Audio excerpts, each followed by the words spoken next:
Hello, it's Polish Pol VR, welcome back to the channel. We are here today to do some more PlayStation VR2 news. Today we've got some good news and updates you don't want to miss. We starting from a brand new game announcements, checking in some new major updates from your fan favorite developers that is giving you some free stuff for their games. And Pulse VR has finally launched on PlayStation VR2 and I've played it, but is it any good? I'm gonna tell you about it in today's news video. So make sure to like and subscribe so you don't miss any of the latest PSVR2 news, and it does help the channel so much and I super appreciate it. Now let's go, and we starting from Pulse VR review. This is the latest walking simulator out on PlayStation 5 and PlayStation VR2 as a hybrid title. Instead of monsters or jump scares, it tries to pull you in with atmosphere and weird liminal level design. But is it any good or does it suck balls? I'm gonna tell you all about it. Let's go. First of all, a quick PSA. The developers confirmed on Discord that the price is booked in some regions. This is supposed to be a sub $10 game, so don't pay more. I was ready to drop the score over the double price issue on PS5, but thankfully it's just a mistake. If the price look too high where you live, wait until they fix it, because anything above that $10 mark simply isn't worth it. To play in virtual reality, you have to boot the game flat with DualSense, then activate the VR mode, then swap to Sense controllers. It is an annoying setup, but hey, here we are, whatever. Option wise though, it is a huge list. Every comfort setting you expect is here: smooth or snap turning, movement speed, teleport, or you can even have it all hybrid. Vignette settings, some areas force vignette on sadly, but it's not a big deal because it only happens in like a special places, let's say. You can even swap footstep sounds between shoes and bare feet, which is oddly charming. Feels like the developers really did think of everything when it comes to the options. Graphic-wise, you can adjust the strength of foveated rendering or switch it off completely. Strangely, it looks better with having the foveated rendering off, but then performance gets worse. Even with max foveated rendering, the virtual reality version still has plenty of slowdowns, and this stutter for such a simple looking game, it shouldn't struggle this much. So yeah, foveated rendering, just like many things in this game, is bugged. Like the price as well. Anyway, the image looks soft and jaggy at times. It might be the water maybe, I don't know. Because the water is easily the best thing about this game, and I'm assuming they put a lot of resources into the water. It reacts to you, it repels beautifully, and the haptics kicked in when you touch it. So they nailed that part, but we've got games like Subside, like Kayak VR, and they look much better with much better water and much better performance, so there is a lot of work to do in this game. Anyway, speaking of haptics, they are quite weak and head haptics are non-existent. Coming off the slides should rattle your headset, I think, so this is a very missed opportunity. And some graphical effects from flat versions, like some reflections and some alpha effects, they didn't make it into VR version, so it feels stripped down and more generic and more low budget to look at. Combined with shimmering, some LOD popping here and there, stutters and general roughness, it is okay, but far from impressive, far from looking like the flat game you saw, and it looked amazing. But anyway, at least there is a free demo, so you can check out for yourself, so shout out to the developers for including it. Audio on other side is fantastic. Footsteps sound great, water sound great, surfaces change your audio naturally, ambient noises kicked in just in the right time, the 3D sound is top tier. Without the music they achieved beautiful atmosphere, so this is as good as it gets. Huge shout out to the developers here. Gameplay is very simple. Walk through each level and find the exit. There is 6 of the levels in total. Levels 1, 2, 3 are basically the same. If you've seen one, you've seen all 3 of them. And here's where I struggle with how to say this. The game can get boring, like really boring. This is peak walking simulator, and if walking isn't your thing, then yeah, it is pretty dull. But, and this is important, if you push through, there are interesting things here to see, here and there, but you just have to be persistent enough to reach the good bits.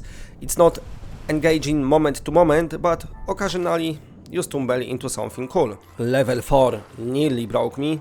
There's supposed to be like a smoke effect guiding you, but in VR it didn't render at all. It just shows you this blank wall what you have to go through, and how the VR version works. If you get too close to the walls, they kind of move with you, so you don't go through the walls, if you know what I mean. So basically, I just had to headbutt this wall really fast to progress. If I didn't already know the trick, I would been completely fucked. This is a major bug that needs fixing, because it literally stopped progression for PSVR2 players. There should be this visual cue for you to where to go, but it's not there, and it's just bad. Anyway, after level 4 I felt like, meh, ready to be done with this game. Thankfully, levels 5 and 6 finally added some more variety. New visuals, more interesting spaces, little things that make the slog feel worth it. But I'm not sure everyone will push through the boring chunk in the middle part of the game to get to those later levels. And now let's talk about bugs. This game got a big infestation of bugs. My hands vanished, sometimes only one disappeared though. Some textures didn't load, leaving giant blob-like doors. My hand locked in one position, controls stopped working altogether entirely at one point. I could walk forward but couldn't turn or crouch or anything. Once the VR mode was, when I was in VR, it was ultra stuttery, super bad, and even made my pass-through stutter, which was first for me. And I was like, is this game actually trying to break my PSVR2? And apart from game being broke, the menu to access VR seems to be bugged with this DualSense start, and also the price is bugged. So, very strange stuff going on here. Not a smooth launch for the PSVR2 version. Anyway, I'm giving Pulse VR 5 out of 10. It's not terrible, but it's not great either. It gets boring fast, and even though there are interesting things later, not everyone will push through. It took me only about 2 hours to beat it, but it felt like 5 hours altogether. There are too many glitches right now, performance tanks too often, and the level 4 VR bug and wrong price on the store. This needs urgent fixing, and I mean like today. There is something here for fans of liminal spaces or backroom style vibes, but for most people it's probably just okay. Right, now let's move on to the news, and we're going to start from the maybe brand new game announcements for PlayStation VR2. And this one is pretty cool for anyone who loves psychological thrillers / horrors and creepy mystery stuff. It's called Daggerwoods VR, and it's inspired by real legends and real unsolved cases from Nova Scotia in Canada. This is a psychological horror thriller escape room game set in the snowy 1960s Daggerwoods. You play as Maggie Carmichael, a single mother whose 3 kids just fucking vanished out of nowhere. And instead of this being some simple missing person situation, she starts discovering that everything might tie into older historical events, like the Mary Ellen McDonald's case and the infamous Caledonia Mills fires from 1922. So it mixes real history, real folklore, and supernatural storytelling into one creepy package. Gameplay-wise, you'll be solving detailed puzzles, inspecting objects, picking through notes and clippings, and slowly piecing together what happened. It leans really heavy on environmental storytelling, and the developers say the whole narrative is dynamic and branching, so your choices actually change Maggie's descent into the supernatural truth. You'll be dealing with visions, whispered voices, and the creature from the local folk legends, the Heidihinder, also known as the Daggerwoods Howler. And the whole game is built around the theme of not knowing what's real, what's imagined, and whenever your choices will save you, or make things worse. You also uncover newspapers, artifacts, and documents that blur the line between real-world history and fiction, which gives it that grounded, true crimey energy. The devs also noted a few sensitive themes. There will be deceptions of drug use and later down the line scenes involving gore and self-harm, so definitely for the mature audiences. Overall, Daggerwoods VR is shaping up to be one of those atmospheric, story-heavy VR thrillers, perfect for fans of escape rooms, psychological horror, and folklore-inspired mysteries. Looks very promising so far, and I keep an eye for more updates because I love the good PSVR2 game announcements, what is not yet another cartoony game. Now, next up, we've got a very nice surprise from the developer of Synth Riders. They just went to give a big thank you to the community for all the support over the years. And to celebrate, they dropped a brand new free track called Escape by Rukwa. No DLC purchase, no pack needed, just update the game and it will download automatically. You'll find it inside the 99 lives pack once you boot it up. Now, I've said it many times before and I keep saying it, Synth Riders is one of the best, if not the best VR rhythmic game out there. For years it was this tight race between Synth Riders and Beat Saber. Both of them great in their own ways, but after Meta completely stopped supporting Beat Saber on PSVR2, we basically got one king left standing, and that king is Synth Riders. What even cooler is that the team has always been insanely good to PlayStation players. The PSVR1 version was amazing already, but then when PSVR2 came out, they gave us a full PS5 upgrade for totally free. And let's be honest here, a lot of studios charge for those upgrades or re-release their game as a, let's call it, new version. So massive shout out to Kluge Interactive for just doing the right thing and supporting the community. The footage you're seeing in the background is me playing the new song, and it's like, you know, every Synth Rider track. It just feels fantastic.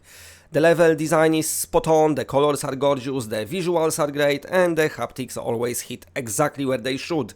It's just a pure rhythm game bliss.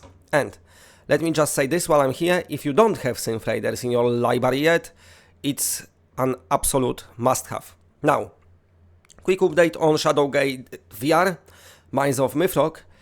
Yesterday, I reported that game was delayed, but at that point the announcement was literally hot off the press, so we didn't know how long the delay actually was.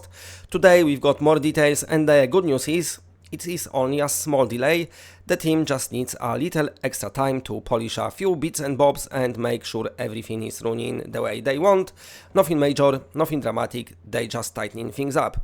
The important part is the game is coming this December, so it's just around the corner. Now, next story. Couple of weeks ago I reported that Omega Pilot was getting delayed until next year, but that's not the only game that this team is working on. Their other title, ExoCARS, has been out on PSVR2 for a while now. It didn't make a huge splash or great reviews at launch, but some people might want to come back to it very soon, because the developer just shared a pretty nice update. They announced that after a long wait and apparently quite a lot of emails back and forth, they finally received the Thrustmaster software development kit, and starting today, they officially integrating it into the ExoCARS. What does that mean? Well, their plan is to give players a Christmas gift in the form of full force feedback support for both Thrustmaster and Fanatec wheels. So, proper wheel immersion, proper racing feel, and a much more complete driving experience in VR. The developers say getting this software development kit was a big moment for them, and now they really want to deliver on their promise and make players happy. So, if you own ExoCARS or you skipped it first time, I don't know, this update might just be thing that's gonna get you to this game, or might not, I don't know. Anyway, next story is some great news from Waltz of the Wizards developers and for this game fans, because the game just received a nice big free update on PlayStation 5, PSVR2, called Scully's Fantastic Fails, and it's ready for you to download. This is a major content drop and it's completely free for anyone who already owns the game. The highlight is brand new rocket launch section in the courtyard, giving you even more experiments, toys and magical chaos to mess around with. But that's just the start. The updates brings over 1000 new lines and reactions, plus a fully redesigned menu system featuring the new Waltz codex that is upgraded, which adds tons of detail and lore to everything you interact with. And on top of that, there's an even more tower events to discover while you explore. And that's it for today. Thanks for watching. If you like what you're seeing, then please press a like because it does help the channel a lot. And if you're new to the channel and are not subscribed, then subscribe. It's always better when it's more of us. And that's it. Bye bye bye bye bye.